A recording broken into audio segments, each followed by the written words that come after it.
kupitia mitandao ya kijamii Facebook na YouTube, na pia wanaotutazama katika runinga yetu ya Gospel Voice TV leo Sunday na marudio Monday.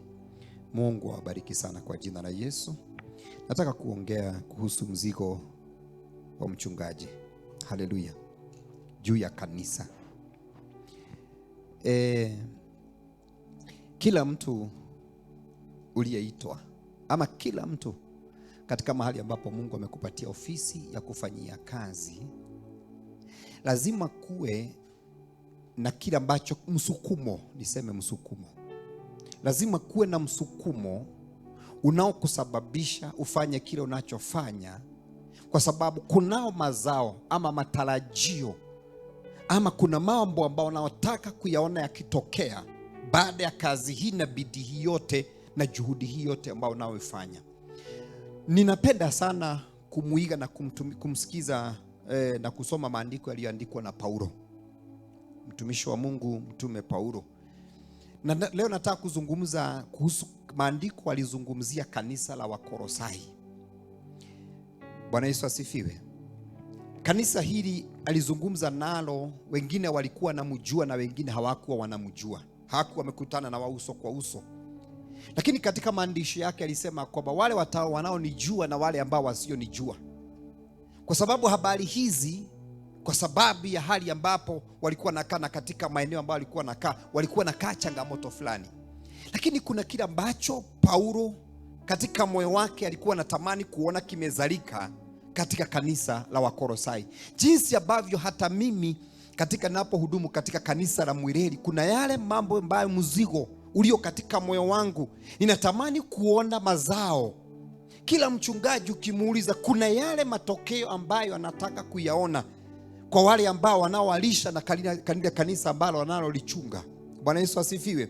Na haya maandiko yako na uzito wake, na naamini ya kwamba leo kuna neno moja nitalizungumzia sana, na ukilipata utajua ya kwamba ndilo husababisha kanisa na watu wa Mungu ya kwamba tuweza kumfikia, kuweza kumjua Kristo na kuweza kumuona. Haleluya. Maana maandiko yanasema vizuri ya kwamba mambo yote, siri zote zimefichwa ndani ya Kristo. Praise the name of the living God. Na nataka nizungumza maandiko katika kitabu cha Wakolosai 2 kuanzia hapo 1, na ningependa niweze kusomewa haya maandiko kwa sababu mtaenda tu, sitatoka katika maandiko, nitasoma haya maandiko na najua kwamba utaweza kupata kuelewa Mungu anatarajia nini kutoka kwako. Hallelujah. Praise the name of the living God. Hallelujah. Na mimi hivyo ili uweze kujiuliza, na kwa sababu mchungaji anatuhubiria, na kwa sababu anatupatia neno hili mwisho wake anataka nini likamilike kwetu. Bwana Yesu asifiwe. Sijui kama unanipata wapendwa. Na wakati wote utakapoingia katika ibada na katika mara pote ambapo unapohubiriwa na unapatiwa neno la Mungu, hata siku ya leo tunapoenda Timao katika tent meeting, unahitaji ujiulize hili swali. Kwa nini mtumishi wa Mungu anahubiri hili neno? Ni nini analotaka litokee kwangu? Ni mazao gani ambayo anayotarajia? Ni nini ambacho mwisho wake anataka kukiona kimetokea kwangu? Ama itakuwa tu umeketi umesikiza neno la Mungu ili hali mwisho hakutakuwa na tunda litakalotokea ndani yako. Haleluya. Wapendwa, hata napo watazama kunao mambo ambayo ninayotazamia, ninayo bidii yangu, juhudi yangu katika kazi ya Bwana juu yenu. Kuna mambo nataka kuona hata hapa duniani, hata kabla tu ijaenda mbinguni, ya kwamba niwaone nyote mumeingia katika uzima wa milele. Dunia hii kuna mazao ninayo ngojea kuyaona katika kuwatumikia. Praise the name of the living God. Na hili pia jambo huvunja mtu moyo. Hili jambo pia huvunja mtumishi wa Mungu moyo. Ninapotarajia zao hili, ninapata zao hili. Bwana Yesu asifiwe. Praise the name of the living God. This is why you need to understand your pastor. This is why you need to understand every servant of God. Ni nini ambacho anacho kitafuta kwako? Bwana Yesu asifiwe. Praise the name of the living God. Ni nini hiki ambacho anachotaka kuona mwisho wake nimefikia? Hallelujah. Amen.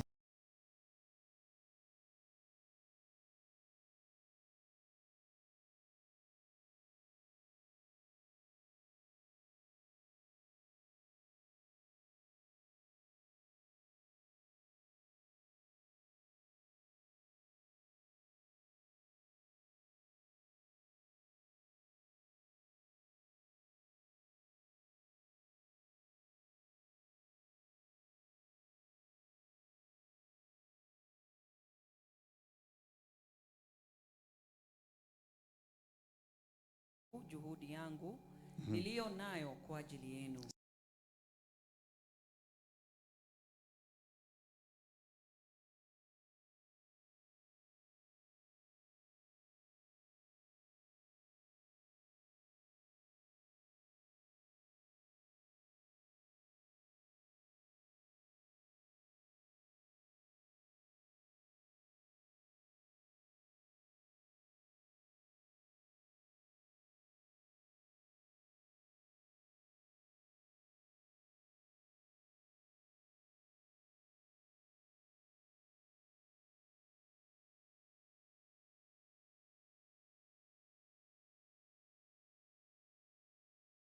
Face in the fresh. Kwa wale ambao mumeniona na wale ambao hamutaniona, kwa sababu hii ni barua aliandika hata wale watakao kuja kusikia habari hizi, ya kwamba kunao mnahitaji kuelewa juhudi ya Paulo. Hii juhudi kuu aliyokuwa nayo, alikuwa anatamani kuona nini kwa Wakristo. Bwana Yesu asifiwe. Niko na juhudi kwa sababu kuna mazao, kuna mambo anataka kuona kutoka kwenu. Na baadhi ya haya mambo Paulo ameyataja katika haya maandiko. Bwana Yesu asifiwe sana. Praise the Lord. Kuomba kwangu, kufunga kwangu, kujitolea kuamka usiku nikiomba kwa sababu yenu, kuna mambo ambayo moyo wangu ninatamani kuona yamezalika, ambayo yanayolingana na Kristo. Praise the name of the living God. Bali kuna mambo hata kama niko na bidii hii, hata kama niko na juhudi hiyo, hata kama niko na mzigo huo, ijapo kama kanisa ama watu wa Mungu hawatasimama katika mahali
na wewe mwenyewe unahitaji kujipima na ujiulize, ninamuelewa mchungaji wangu?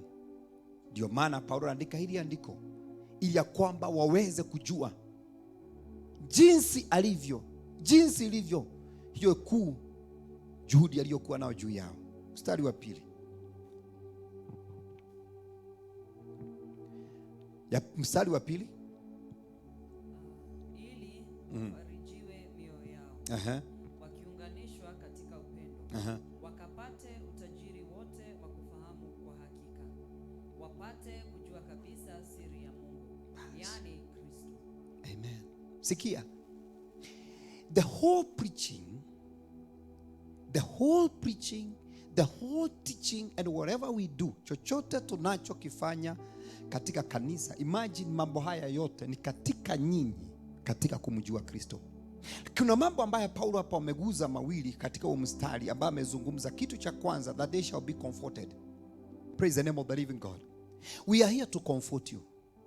Safari hii ya wokovu ina milima mingi sana. Biblia inasema kwamba encourage one another as long as it is called today.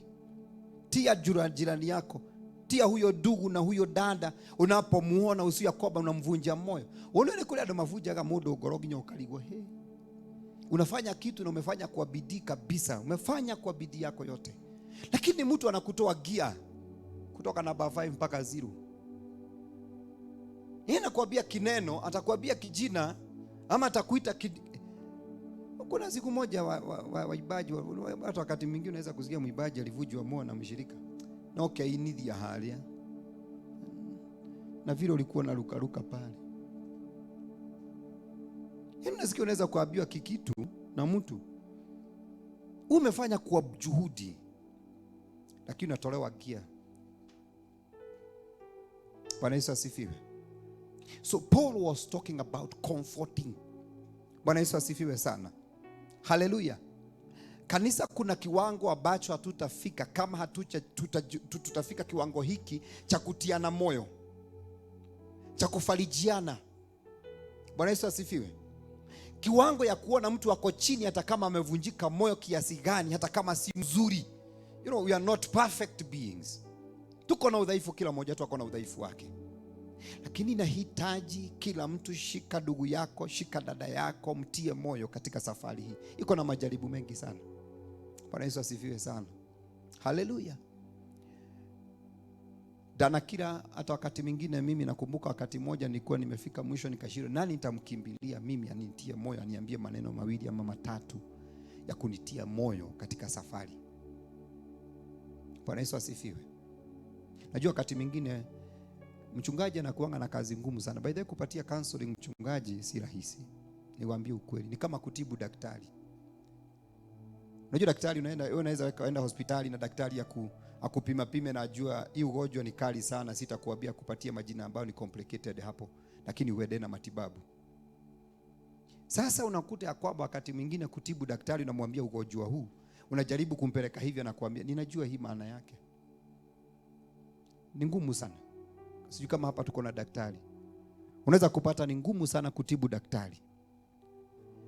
Kupatia counseling mtu ambaye anapatiananga counseling, kumpatia counseling ni ngumu. Bwana Yesu asifiwe. Praise the name of the living God. Hata hivyo ndivyo ilivyo. Haleluya.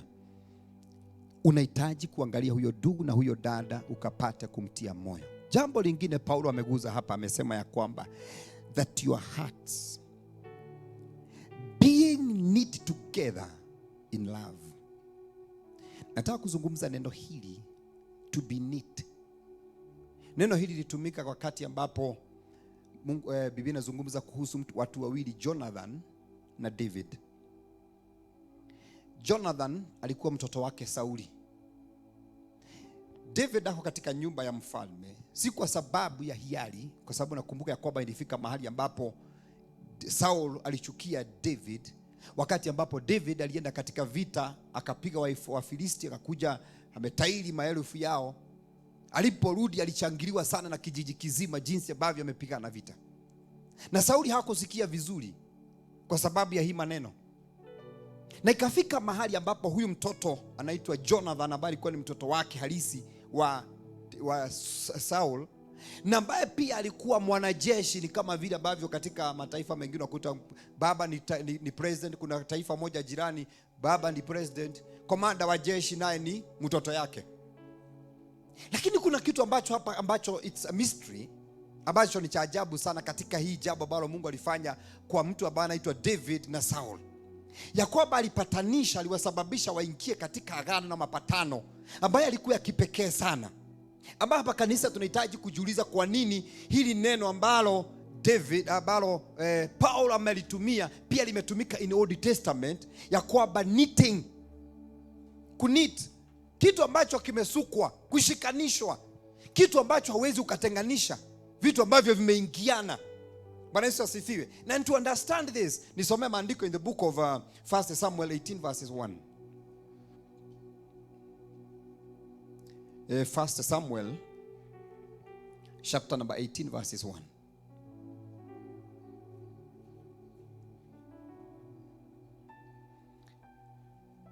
Hallelujah. 1 Samuel first chapter number 18. Nisome haya maandiko.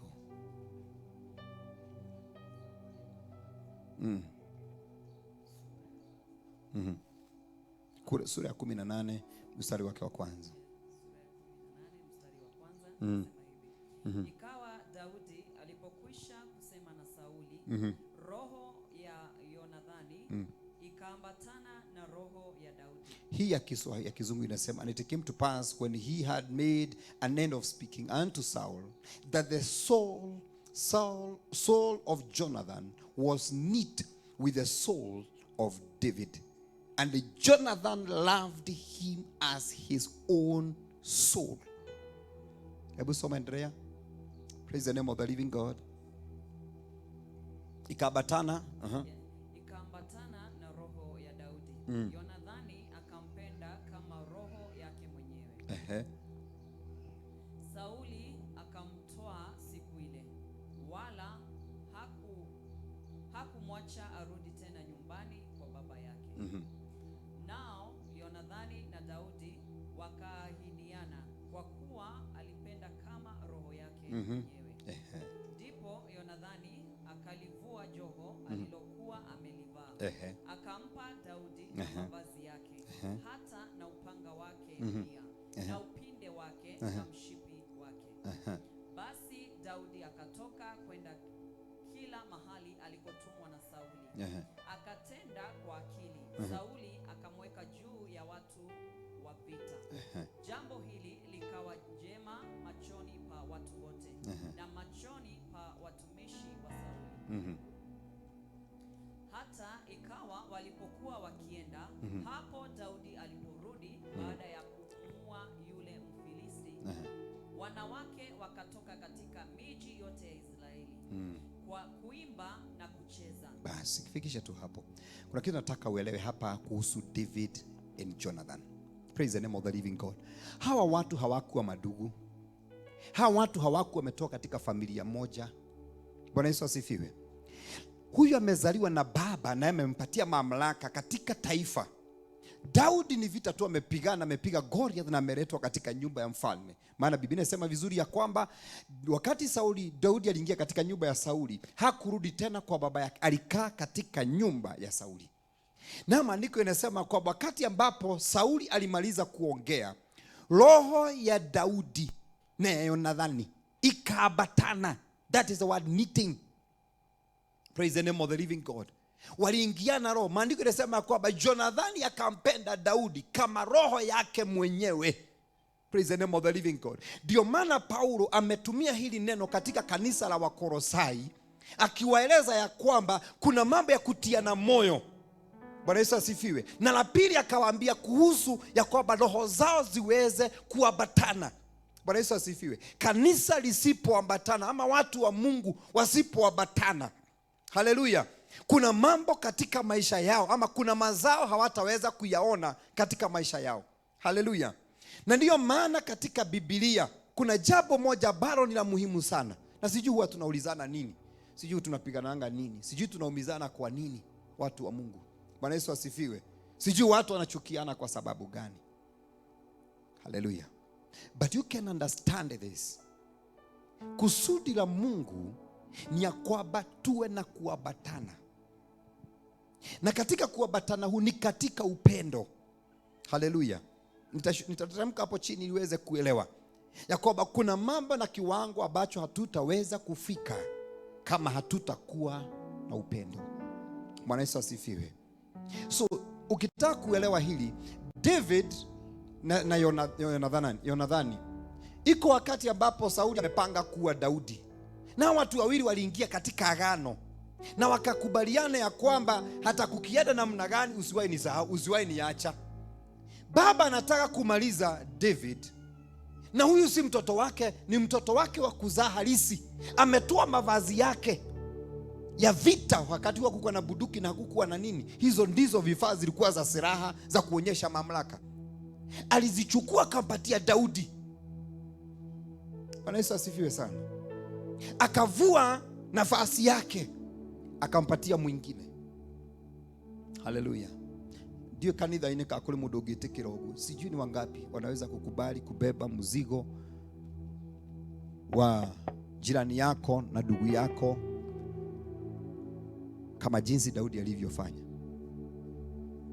Ati ya kwamba unaweza ukaondokea mambo fulani, ama unaweza ukaficha ushi wa ndugu yako ama dada yako kiwango hiki na hamjazaliwa pamoja. Saa hizi unasikiaga mshirika akijua mwingine sijui kwake kumeharibika nyumbani, hata kama kuko na shida, ndiye anamuanika. Dada yako ama ndugu yako anakuja umsaidie katika maushauri fulani, nakuja umwambie anataka pengine kuna changamoto, pengine familia hana hata pengine kitu ya kukula, wewe ndio unamuanika kijiji mzima. Alale ile ukimuona akikupatia siri zake kidogo, ati umuombe, ulimwambia jana nilichapwa na mzee, akikwambia uniombee, ndio unaweza mama fulani, unaona hivyo, unaona amefula, unafikia nini? Ni kutandikwa. Wewe ndio unamuanika. Hauwezi ukaficha dada yako ama ndugu yako ama usimame naye wakati ambapo anapohitaji. Bwana Yesu asifiwe sana. Mpaka wakati mwingine unakuta kwamba Wakristo akiwa na shida, afadhali aende kwa mtu wa mataifa kuliko aende kwa Mkristo mwenzake aba angeweza kumsaidia, kwa sababu akimaliza tu hivi zimejaa. Bwana Yesu asifiwe. David hawakuwa wamezaliwa na hawakuwa baba mmoja. Imagine Jonathan anajua baba yake anataka kumua David, anakuja ananyemelea David, anamwambia David, hepa, babangu amepanga kukuua. You can imagine, little son, but because ameelewa Daudi ako na Mungu, amemjua ako na Mungu, huyu ni mtu wa Mungu, na amempenda kutoka ndani ya moyo wake, ya kwamba hata kama anapangiwa, na anajua vizuri ya kwamba David atachukua nafasi ya baba yake. Na nadhani ukisoma katika maandiko vizuri utasikia alimuahidi, ukiwekwa nafasi ya kwanza, mimi utaniweka nafasi ya pili. Imagine. Praise the name of the living God. A person sacrificing even his own position kwa sababu ya mtu mwingine, kwa sababu tu ya upendo, si kwa sababu wamezaliwa pamoja. Mpaka saa hizi Wakristo unakuta kwamba watu wamezaliwa na mzazi mmoja, hawabatani. Lakini Mungu anatafuta huku kuabatana kwa roho zetu, ya kwamba nitasikia Elijah ako na shida, nibebe shida yake nikana kwamba ni yangu. Nitapata amepangiwa jambo fulani na niweze kumwelezea. Bwana Yesu asifiwe. Haleluya. Bwana Yesu asifiwe. Unaweza kuambia Wakristo, juzi nimewatangazia tuingie katika maombi tuombeane na tuombee kanisa. Mwingine hatabeba huo mzigo, anasema si yangu hiyo. Kwa nini ibebe? Si haja kwake, si mzigo. But Paul is speaking about this, that the church will be knit together. Praise the name of the living God. Hallelujah. Na ukisikia vizuri utaona vile ambavyo David mourned wakati Sauli na Jonathan walikufa, kwa sababu walikufa siku moja. Baba na mtoto walikufa siku moja, na ni yule David alipenda, na mpaka kiasi ya kwamba katika uzao wa Sauli hakuna mtu alibaki, ilibaki mtu mmoja alikuwa kiwete. Bwana Yesu asifiwe. Mtu mmoja ambaye David alikuja kuuliza katika kijiji hiki na katika taifa hili, kuna mtu mmoja amebaki katika nyumba ya Sauli, ni mtende wema kwa sababu ya agano ambalo walikuwa wamefanya yeye na Jonathan, amkumbuke tu. Hallelujah. Yesu agosho. Can we find such a love in the church? Praise the name of the living God. Tunaweza kupata watu ambao wameambatana. Hallelujah. Tia kwamba naweza nikafunika mwingine, ndugu yangu ama dada yangu, naweza nikasimama naye wakati ambapo ako katika hitaji. Ati ya kwamba unaweza ukachukua nafasi yako siku 2 siku 3, umesikia mama fulani ama baba fulani ni mgonjwa, ama anapitia changamoto fulani. Wengine wetu wa kanisani nakutanga wanatafuta, akiona mtu fulani amefail katika maisha, anapiga makofi. Huoni uko na shida? Wakati umesikia ndoa ya mtu fulani imevunjika, unapiga makofi. Wakati umesikia mtu fulani amepitia katika shida fulani, unasikia mwingine ndio anasherehekea. Na utakuta wakiongea vizuri sana. Haujui katika dunia hii kunayo nafasi. Paulo akawa na mzigo huu wa kutafuta kuona kanisa la Wakolosai Yakobo wamepatana, wameambatana kwa jinsi hii, kwa sababu hapo chini amewaambia vizuri, pasipo na maambatano haya, pasipo na kutiana moyo kwa njia hii, kusipo na ile ya kwamba kufarijiana moja na mwingine. Bwana Yesu asifiwe sana. Haleluya. Nataka ujiulize haya maswali, ujiulize. Na mimi naweza nikabeba, na usiangalie hata huyo jirani mko karibu na yeye. Yule atabaye ambaye uko bali, yule uko na ile, yule ambaye uko na ile nyingine, yule ambaye uko na ile nyingine. Naweza nikabeba mzigo wake kama wangu mimi binafsi. Haleluya. Yesu agosho. Wajua kuna jambo limenisukuma sana kwa kipindi hichi cha wiki kama mwezi huu wa 4 hivi hapo, mwezi wa 3 hapo kuja kumalizia. Na nakumbuka nikiwaambia hapa kanisani, tuchukue mzigo kuombea watu. Maana hili jambo huwa linaumiza mtu. Naambia wapendwa, si ati kwamba unaweza kusikia vizuri, naambia washirika wa kwanza, wa pili, wa tatu, wa 4, wa 5 wako hospitalini. Kuna siku nienda kuangalia watu wangapi, 3 siku moja hospitali. Watu 10 nahesabiwa hapa na town. Siku moja nilishinda kwa nyumba, hata sikuenda mahali popote. Remember it was on a Tuesday. Nikaa nikijiuliza, kwa nini hawa watu wanapitia haya mambo? Jambo hilo lilikuwa linaumiza moyo wangu, nikana kwamba ni mimi mwenyewe napitia. Bwana Yesu asifiwe. Hallelujah. This is a burden that you also need to carry because of your sister and your brother. Niwe uragia na fulani sikumuona Sunday. Juzi kuna mtu hapa nimekuja nikaulizia, na fulani sijamuona. Ako wapi? Kwa sababu na mimi pia nikiangalia hivi najiulizanga watu fulani na fulani naweza kosa kujua pengine majina kabisa. Lakini kukuona hivi nitakwambia fulani simuoni. Fulani ameenda. Na mimi naweza kukuambia, naweza kukuambia. Naulizanga fulani sikumuona. Kwa nini hawako? Ameenda wapi? Umefuatilia kujua? Wanajua Minister Kirime anaweza kuja na Minister Reni. Nauliza umefanya nini kwa sababu umesikia kwa mahali fulani? Can you carry the burden of your brother and your sister? This is a burden that Christ has for us. Na ndio maana alisema ya kwamba ili kuweza kutimiza sheria ama torati, lazima umpende ndugu yako kama jinsi unavyojipenda wewe binafsi. Hii ndio kukamilisha. This is the whole teaching. Neno lote la Mungu limefungwa na hiyo neno love. Praise the name of the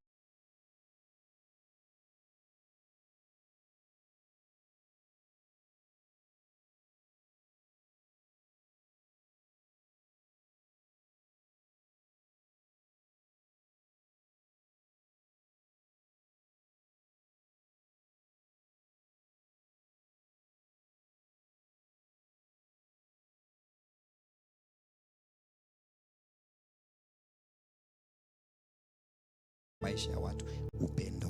I have to preach this love of Christ. Praise the name of the living God. Onole akenaga nikisikia mtu ameenda hatua fulani, nikisikia tu Mungu amemuinua mtu mahali fulani, moyo wangu ufurahia, maana hilo ndilo ombi langu. Kuona umeenda kiwango, pia unazidi kukua na kujua na kufahamu na kujua mambo ya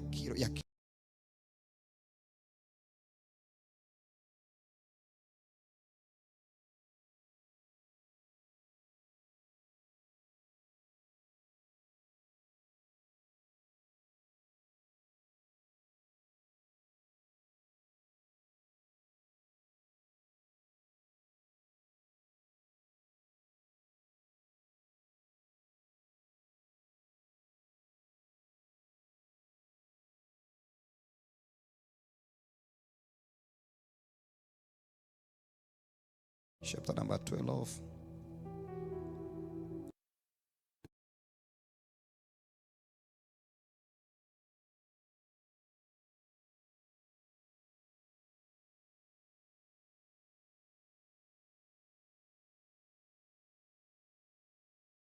Other Jonathan, very present hast thou been unto me. Thy love to me was wonderful, passing the love of woman. How are the mighty fallen and the weapons of war perish. Neno ambayo Daudi nasikitika kwa ajili yako Yonathani, ndugu yangu. Anamuita ndugu, si kwamba alikuwa amezaliwa na baba mmoja wala mama mmoja. Ndugu yangu, ulikuwa ukinipendeza sana upendo wako kwangu ulikuwa wa ajabu kupita upendo wa wanawake. Yaani David and Jonathan walikuwa wamependana kuliko jinsi ambavyo mwanaume anaweza akapenda mwanamke. That's how great that love was. And this is the same love that Paul anazungumzia kanisa, ya kwamba wapendane jinsi hii. Huyo ndugu anaweza kupenda ndugu huyo mwingine kuliko jinsi anaweza kufikiria kupenda mwanamke. By the way, let me tell you, our love for Christ and for one another inafaa kuenda zaidi ya jinsi ambavyo mwanamke anaweza kupenda mwanaume, anaweza kupenda mwanamke. Because upendo wa mwanamke kwa mwanamke ni kwa sababu iko na conditions ambazo zimesababisha watu wapatane. Kule kidu mudu ona kulikilia kulioke. Kule faida. Lakini ya upendo si ati kwa sababu anapenda mtu mwingine kwa sababu kuna kitu atanipatia. No. Hallelujah. Bwana Yesu asifiwe. Hallelujah. Penda huyo ndugu. Sitaki kujua ametoka kabila gani, ametoka taifa gani. Bora ni Mkristo na amemjua Kristo. Huyu ni mtu wa Mungu. Hallelujah. Nirudi hapo katika Wakolosai.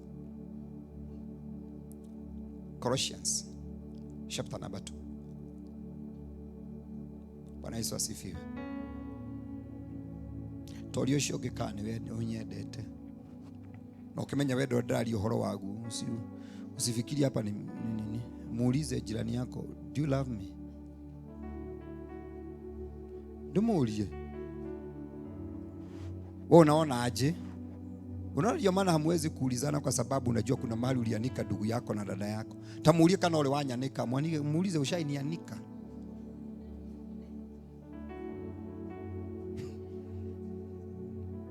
Simuulize. Kuna mahali ulitedelia stori zangu. Unajua kuna mtu ambaye alichukua akazitedelia. Hebu muulize kama kuna mahali ulitedelia stori zangu. Kwa nini anakaa suspicious?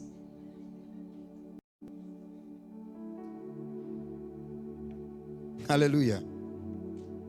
Praise the Lord. Hallelujah.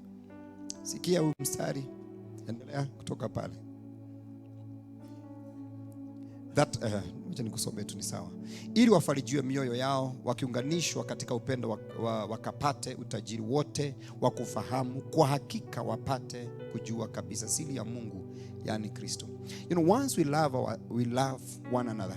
Wakati tutakapopendana, kuna kitu kimoja ambacho huwa kimefichwa sana, ambacho naweza ukakijua tu wakati ambapo utakapokuwa na upendo. Katika kufahamu siri za Kristo. Siri za Kristo. Siri.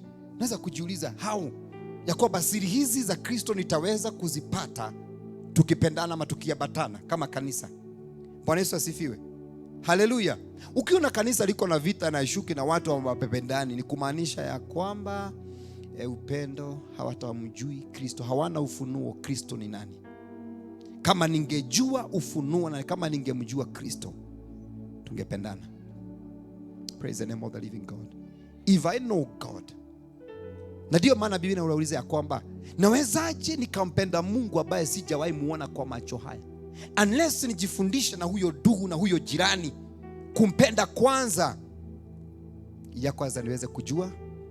Kwa hivyo juhudi yangu ni kuona mmependana na mmekuwa kitu kimoja. Kuna siku moja nilikuwa nahubiri mahali fulani kanisa. Unakuta ya kwamba watu wanatoka kanisa, mtu atauliza kidogo, mtu anapita gaji yake anapiga kihuruto.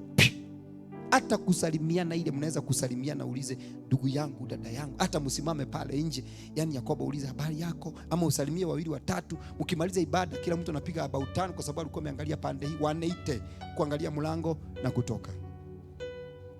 Hataki kujua mambo ya ndugu yake kama dada yake. That's a very dangerous church. Bwana Yesu asifiwe.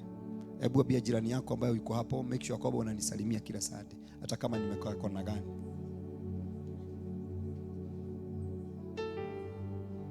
You see, David aliingia katika agano na Jonathan. Akamwambia na akamwahidi, mimi nitakuchunga na utanichunga. Ukiwa na baya kwanza, mimi nitakuwa na babili. Babangu akinikupangia mabaya nitakupatia siri. Hivyo ndivyo ambavyo ilivyo kwa. That was a great love. Great love. Sijui kama kanisa, sijui kama tutakuja siku moja tukule kiapo. tuseme nitaangalia ndugu yangu. Unajua si wachungaji tunakulanga kiapo, nitalinda neno la Mungu, nitachunga kanisa la Bwana kwa uaminifu, kwa njia banayofaa. Sasa Wakristo mnahitaji pia kukula kiapo hiki mbele za Bwana katika siri. Umwambie Mungu, nitapenda ndugu yangu katika wokovu. Mimi nimeokoka na Bwana, nitapenda ndugu yangu. Nadhani sasa nitabadilisha ombi la toba. Baada ya kukuingiza katika wokovu, unaweka hili agano. Unasema ya kwamba na kuanzia sasa nitapenda ndugu yangu, nitapenda dada yangu, nitapendana. Kwa sababu pasipo na hili hakuna mahali tutaenda kama kanisa. Praise the name of the living God. Hakuna. Tukipenda kazi ya Mungu, tukipendana, kazi inakuwa rahisi. Bwana Yesu asifiwe sana. Utatia mtu mwingine moyo. Utaamuka asubuhi muombe mwenye anaongoza ibada. Utaamuka asubuhi muombe muibaji. Utashikilia maono ya huyo kiongozi amepatiwa ushirika wa aongoze wa mama, aongoze wazee, aongoze vijana. Utamshikilia kuona kwamba juhudi aliyonayo nimesimama nayo. Jinsi ambavyo Jonathan alisimama na Daudi. Akienda vita anampatia mavazi yake ya vita. Anasimama na yeye. Akipangiwa na baba yake anamwambia, "Oh, nenda akofagira udaona alimfafa. Huyu baba yangu hata kama ni baba, amepanga kukuua." Na wakati hata Daudi alikuwa anaona ndugu yake, Jonathan anaona ndugu yake, hata kama baba alikuwa amepanga kumuua, alikuja na mkubatia. Kumbuka wakati ambapo David alikuwa amepotea kwa sababu ya baba yake kumtafuta. Jonathan alipomuona ndugu yake, alipomuona David, alifurahi sana, alimkubatia. Na bado akaweka nadhiri nyingine, akamwambia, "Bado nitasimama nawe na roho yangu inakupenda kama jinsi ambavyo naipenda roho yangu mimi binafsi." Yesu agosho. Huyo mtu mgonjwa unamtia moyo. Hallelujah. Bwana Yesu asifiwe. Praise the name of the living God. Sikia hili. Nisome pia mstari huo, nitamke tu kidogo.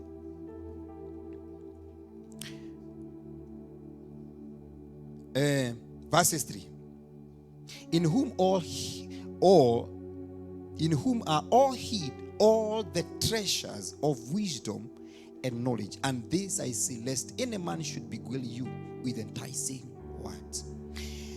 Paulo alikuwa anawaambia katika upendo huu na katika kuambatana huku ndiko kunako sababisha muweze kumjua Kristo, maana katika yeye siri zote zimefichwa. Na pia akawatahadharisha, kuna mambo aliwaambia kwamba na muwe makini sana kama kanisa, ya kwamba kusiwe na mtu ambaye atakayekuja kuwahubiria maneno matamu matamu ambayo hayabatani na injili ya kweli. Yesu agosho. Wala shona nejigua wega. Ninasikia watu wengine sijui walikuwa meda kwa diviners. Nasikia mwingine unaambiwa. Kuna siku moja mimi nilikuwa naenda mahali ambapo nilikuwa nafanya kazi. Nikaenda nikakuta boma moja, niliingia nikakuta watu kumekwa ka form. Na watu wamekaa hapo kwa. Nilikuwa nafikiria ni kama mkutano ama pengine kama kitu kama maombolezi. Maana kila mtu alikuwa amekaa style yake na ametulia. Kumbe hawa watu hawajatoka mahali pamoja, wametoka maeneo tofauti tofauti, wamekuja wakakutana kwa boma fulani. Sasa mahali ambapo nilikuwa naenda kufanya kazi, nilikuwa nafanya kazi, nikifanya kazi ya stima. Lazima ibigebidi ni Yakoba mwenyewe atoke, ni Yakoba tupatane na yeye. Lakini katika kupita hii foleni, nikaona mshirika mmoja, mimi sikuongea na yeye. Maana sijui kile kinaendelea wapi. Na kwanza wakati ambapo aliponiona alikuwa nafikiri ni mimi, ni yeye, si yeye. Akainama. Alikuwa ameinama, lakini mimi nilikuwa nimemnotice. Nilipoingia tu nikifanya tu kazi, mwenye alitoka kwa boma, mimi sikuwa ninajua mwenye boma. Akatoka mama, ako na rasta zimefika hapa.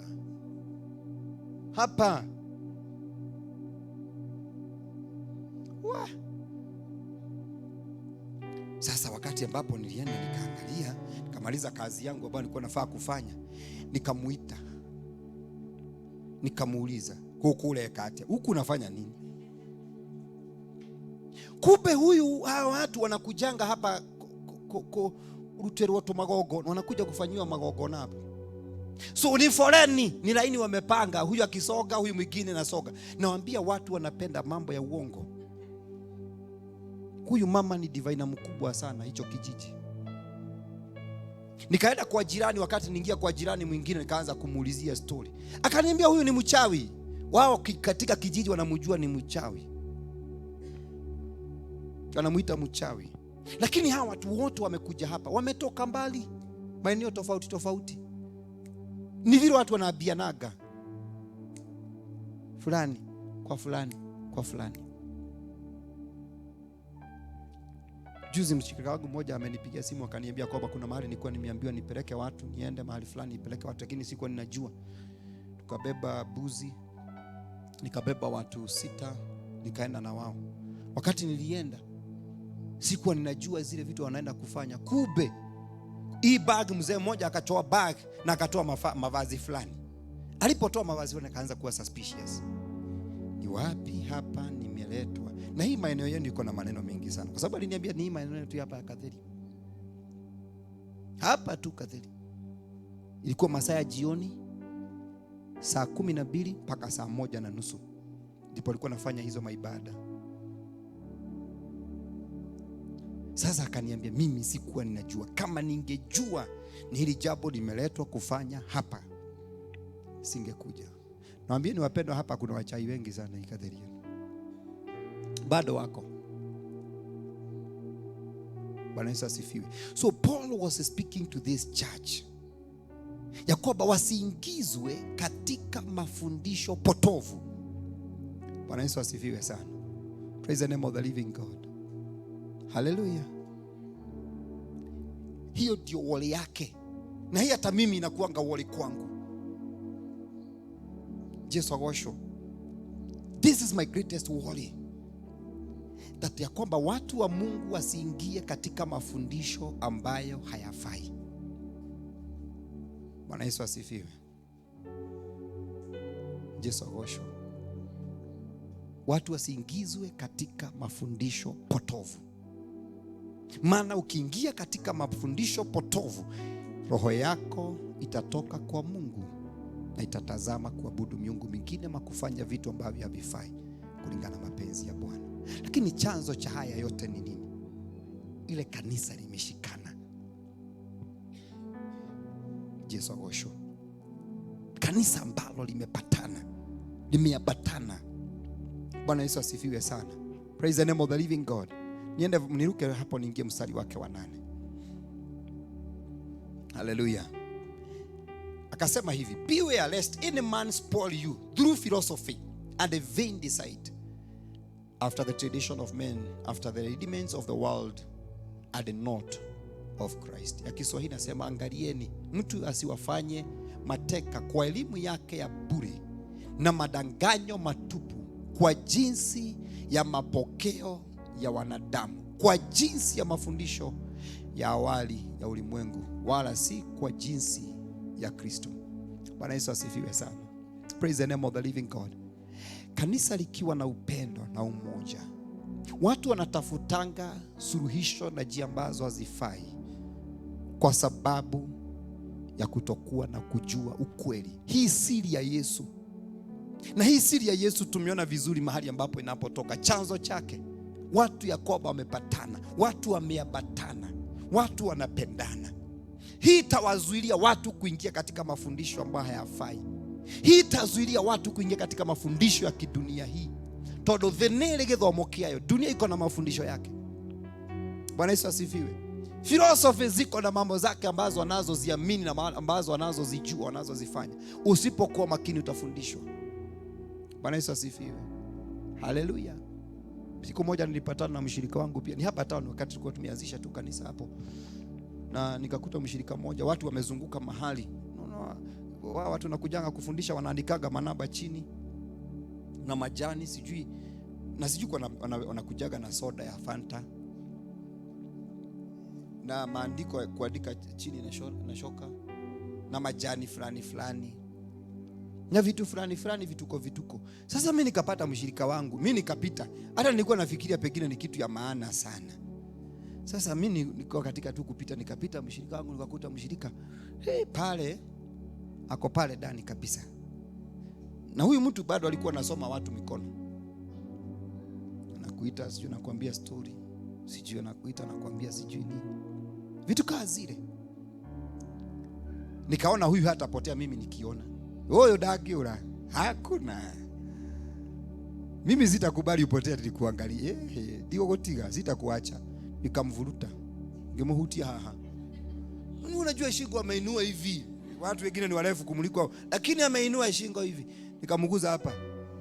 Nilikuwa najua hapa ni sensitive, lazima angalie nyuma. Kaguza hapa, akaniangalia kama oka. Wakati dhina haha. Nikamuondoa hapo karibu, nikamwambia, do you know what these things that you are doing? Let me tell you, kuna classifications za vitu. By the way, Bishop aliguza haya mambo kuhusu what is witchcraft. Craft. Vitu ambazo zinaandaliwa, zinatengenezwa. Ni mambo vile uko unasoma art craft. Hii ni mambo inaundwa, inatengenezwa. Hizi vitu nakutanga vitu za ajabu ajabu, mambo imetengenezwa. Bishop akasema, akatuambia kwamba huo ni urogi, unarogwa akili. Sasa huyo amekaa hapo amerogwa, analogwa tu. Sasa mimi nikamwambia, do you know what these things are? Watu wanaosoma nyota. Na hapo chini utasikia Paulo alifika mahali akaambia hili kanisa la Wakolosai, kwa sababu walikuwa wameonyeshwa kuomba malaika. You know, you are not supposed to worship or to pray for angels. You have only God the Father, the Son and now the Holy Spirit, the Holy Trinity. Kini wengine wanafundisha watu kuomba malaika. Malaika utikidaki utaidia. Is an agent. Bwana Yesu asifiwe. So mimi nikaita mshirika wangu na nikamwambia hizi vitu na classification yake ni gani. Kamwambia wale wanaosoma nyota, ukisoma katika Biblia utasikia vizuri. Wale watu wanaosoma nyota, mikono ya watu, wachawi, diviners. Hawa watu wote wako katika classification moja. They are in the same class. Idol worshippers. Na unakuta mshirika ameenda kusoma mkono. Bwana Yesu asifiwe. Ukijua upendo wa Kristo halisi na ukijua siri hii ya Kristo, kuna mambo hutaingia ndani yake. Bwana Yesu asifiwe sana. Hallelujah. Praise the name of the living God. Niruke niingie mstari wake wa 16. Nataka kumalizia sasa. 16. Akafika mahali akaambia kanisa hili la Wakolosai, kuna mambo ambayo pia msiruhusu, msikubali. Let no man therefore judge you in meat or in drink or in respect of holy day or of the new moon or the Sabbath day. Basi mtu asiwahukumu nyinyi katika vyakula au vinywaji au kwa sababu ya sikukuu au muandamo wa mwezi au sabato. Bwana Yesu asifiwe. Kwa sababu Mungu ambaye tunamtumikia si Mungu wa siku, si Mungu siku zote, masaa yote yako mikononi mwake. Unajua kuna watu hapa mkulangi nini? Kuna watu ambao mkuli vitu fulani. Nikuulize, ukienda China ukute hakuna chakula kingine, utakula nyoka tu. Wewe obea. Ndio inasema vizuri, obea hizi vitu zitakaza kula. Ni gutikirita agiria. As long as itirathukira mundu uri ungi. As long as akiharibiki mtu mwingine. Kuna mtu tulienda mahali na iko imeandaliwa nguruwe. Kaniambia mimi sikulagi nguruwe kwa Biblia. Ni demerigaga bio. Na inateremkanga vizuri sana. Bwana Yesu asifiwe. Hata unakaa sijui Biblia the Old Testament tulitolewa hapo. Sisi tuko in the New Testament that it says chochote kikikuja mbele yako obea, takaza, kula. Ukikuta ni panya ziko, si zinakuliwa na wengine. Vitu vyote ni sawa. Wewe kula. Kitu ambacho ile tu ambayo hauwezi ukaombea na hakiwezi katakazika ni pombe tu, kwa sababu Biblia imesema hata msiseme hata kwamba nimekuja kukupatia ruhusa mkunywa kanywaji. Kwa sababu Biblia inasema kwamba vinywaji. Biblia inasema kwamba lewa na roho lakini usilewa na nini? Na pombe. Na pombe hatuwezi kukaa mahali tuiombee. Bwana Yesu asifiwe sana. Haiwezi kutakazika. Haleluya. Bwana Yesu asifiwe. Mwingine akaniambia kuna mahali tulikuwa tunaenda, nasemekananga maziwa ya gamia ni medicino. Sasa akaniambia hizo kukunywa gamia, maziwa ya gamia. Nikama lete hapa. Sasa watu wengine mmefungwa na vitu vingine, siwezi nikakula sijui nini, sijui kwa sababu ulifundishwa. Nikutana na mama mwingine kwake, nilikuwa naenda kama, lakini nikakuta ni wale wanafundishanga watu ati ambao hawezi kunywa majani chai. Kama mimi, kama hutanipatia majani chai kwa sababu imani yako, kana chai yako. Mimi nakunywa, sina shida naye. hizi vitu ambavyo unafikiria kwamba zinaweza kukupata kusababisha uwe mtakatifu ama mkamilifu zaidi, ombea kitu. Biblia inasema ya kwamba, Paulo alituambia ya kwamba katika maandiko ya kwamba chochote kikikuja kiombee, ukitakaze, ukule. Bwana Yesu asifiwe. Maana tumbo ni ya chakula na chakula ni ya nini? Ya tumbo. Wataka kuniambia mchaina ambaye yuko kwao na wanakula nyoka, akiokoka hata okoka?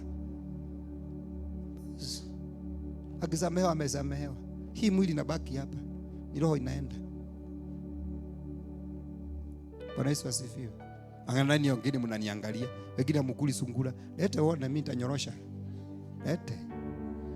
Ati hata niko nazo kwa nyumba na mimi nachijanga ninakula. Hata sitaki mtu akunichinjie, nakula. Bwana Yesu asifiwe. Haleluya. Na mnaniangalia ni kama wengi mko katika hizi vifungo, si ndio? Mko katika hizi vifungo, si ndio? Mko katika hizi vifungo. Toka katika hizi vifungo. Ukimjua siri katika Kristo, hutaka katika hizi vifungo. Bwana Yesu asifiwe sana. Ndio maana Paulo anazungumza kuhusu imani potovu, mafundisho potovu, ama inaweza kukuzuilia umuone Mungu katika maisha yako ama ukae vizuri. Kuna mafundisho, kuna watu wanaamini kwamba mtu haendagi hospitali, tifai kwenda hospitali. Na unakaa unakufia hapo nyumbani ati kwamba mimi imani yangu. Sisi kwanza kanisa la Christian Foundation Fellowship tunaamini mambo ya daktari na hospitali. Bwana Yesu asifiwe. Yes. Hata kama nitakuombea bado, kama ni hospitali, enda hospitali. Kuna magonjwa Mungu anatumia njia hizi zote kutibu mtu. Jambo la kwanza, Mungu ameumba mwili wako uko na viungo ambavyo hupigana na magonjwa. Mwili ukishindwa na kupigana na magonjwa, ndio maana Mungu akupatia vyakula ambazo zinakusaidia kupigana na magonjwa, na miti na madai inapatikana kwenye miti tofauti tofauti. Daktari Luka alikuwa ni daktari wa miti shamba, kwa sababu hiyo wakati hakukuwa na daktari miti nyingine na daktari zingine na mandawa mengine. Alitumia hiyo, na Mungu hakumuondoa katika Biblia, hakumkemea. Tukatoka hapo, Mungu akupatia hizo vyakula na hizo madawa, na hapo ndipo daktari anaingilia. La tatu, Mungu anaweza kutumia divine healing. Anaweza kutumia uponyaji ambao hatahitaji daktari aingilie kati, na bado ni yule Mungu.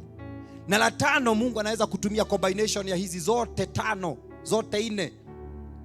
Atumie chembe za mwili, ukule vizuri, ukule madawa na uobewe, zote tano, na kuponye divinely, na yote ikamilike, na ni bado ni yule Mungu.